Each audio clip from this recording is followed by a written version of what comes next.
Good evening. This is the Elliott wave update for the S&P 500 for Sunday, May 8th, 2022.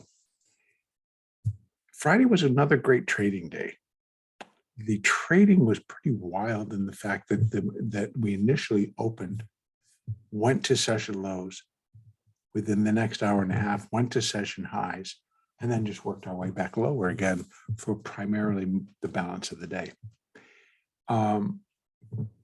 There's nothing really to be adding here to the daily screen.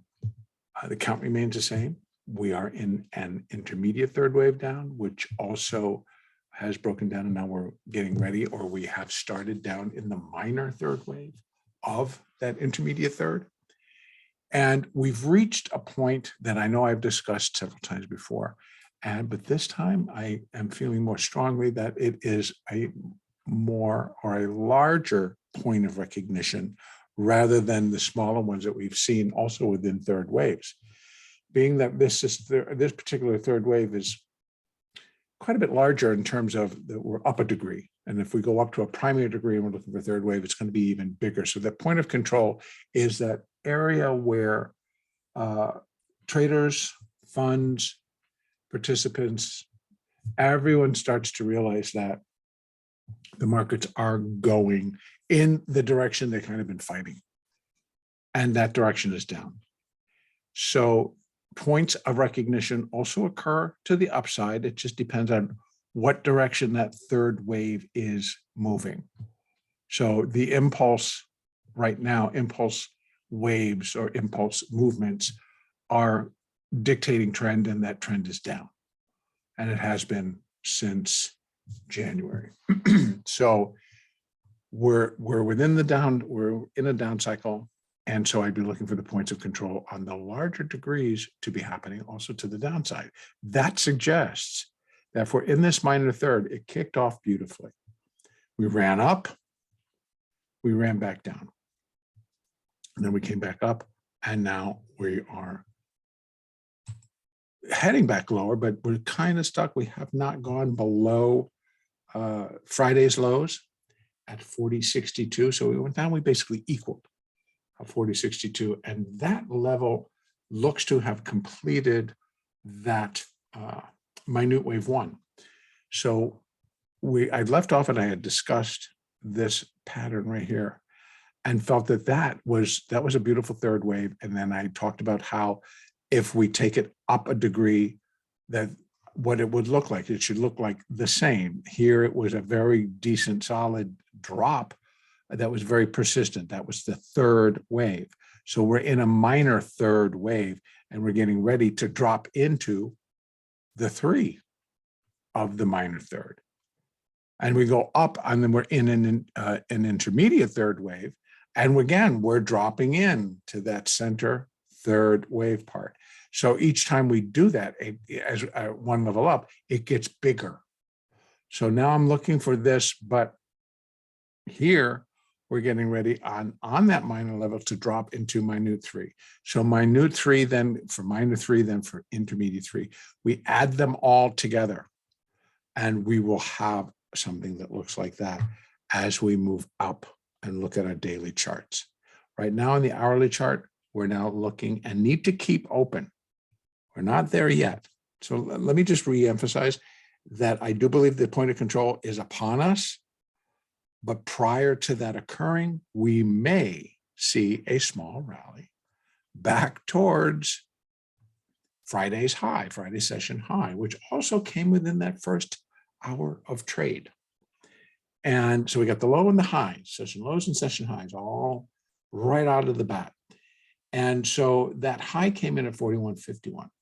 So again, we broke back below 4,100. We zipped back above 4,100.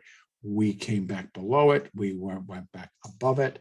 It's just, it is the safety zone for the S&P. Again, in my opinion, I don't see that that's a major support area other than it's now everyone saying, hey, that's support, 4,100 is major support. And so that's what it happens.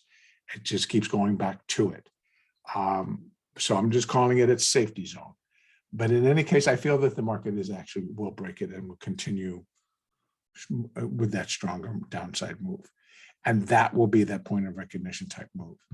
And so if we just continue to work this lower, we need to allow first, as I just said, I'm going to pull it down. Let's take a look at the 30-minute chart and see what this inside looks like. You can see that was the low.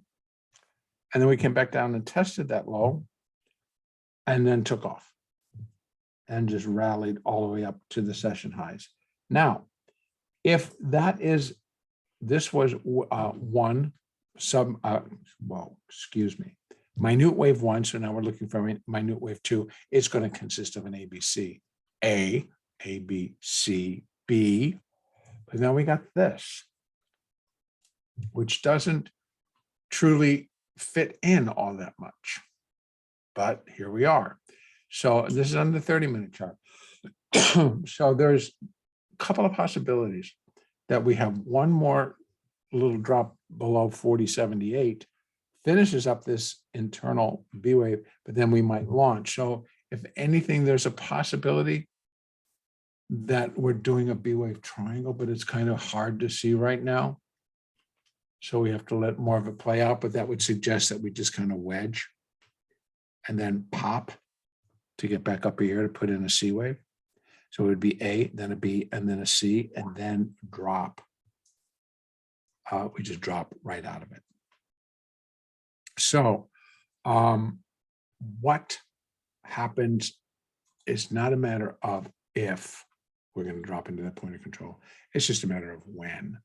So we first have to get through this little corrective phase, and then it'll drop. Once it does, definitely looking for 40.62 to be dealt with and kicked around.